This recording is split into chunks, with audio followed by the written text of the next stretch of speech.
Details చూస్తే ప్రధాని మోదీ ఇవాళ శ్రీ సత్యసాయి జిల్లా పాలసముద్రంలో పర్యటించబోతున్నారు. మధ్యాహ్నం పాలసముద్రంలోని నేషనల్ అకాడమీ ఆఫ్ కస్టమ్స్ అలాగే ఇండైరెక్ట్ ట్యాక్సెస్ అండ్ నార్కోటిక్స్ను మోదీ సందర్శించబోతున్నారు. తర్వాత వైల్డ్ లైఫ్ క్రైమ్ డిటెక్షన్ కేంద్రాన్ని, గ్రౌండ్ ఫ్లోర్లోని ఎక్స్రే బ్యాగేజ్ స్క్రీనింగ్ కేంద్రాన్ని సందర్శిస్తారు. అకాడమీ బ్లాక్ వద్ద రుద్రాక్ష మొక్కలు నాటి అక్కడ భవన నిర్మాణ కార్మికులతో మాట్లాడి వారితో గ్రూప్ ఫోటో దిగనున్నారు. ఇక 74, 75వ బ్యాచ్ల ఆఫీసర్ ట్రైనీలతో ముఖాముఖిలో పాల్గొనబోతున్నారు.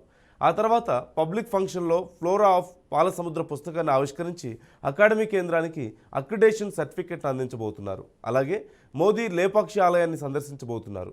ఈ కార్యక్రమంలో AP governor justice Abdul Nazir, CM YS Jagan, కేంద్ర మంత్రి నిర్మలా సీతారామన్ కూడా పాల్గొనబోతున్నట్లుగా సమాచారం.